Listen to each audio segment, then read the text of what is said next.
बिस्मिल्लाहिर्रहमानिर्रहीम। शुरू अल्लाह के नाम से जो बड़ा मेहरबान नहायत रहम करने वाला है। अस्सलामुअलैकुम वरहमतुल्लाहि वबरकातुहू।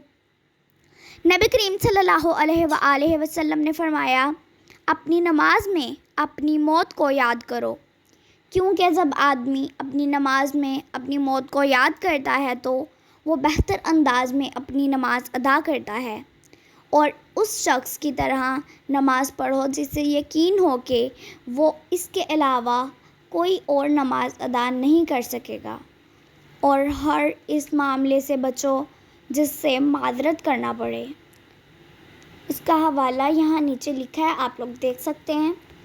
अगर आपको ये वीडियो पसंद आई है तो इस वीडियो को लाइक करें, सदका जारिया की नीयत से शेयर करें, क्योंकि अच्छी बात फैलाना सदका जारिया है। मेरे चैनल को ज़रूर सब्सक्राइब करें और मिलते हैं किसी नेक्स्ट वीडियो में। तब तक के लिए खुदा हाफिज़।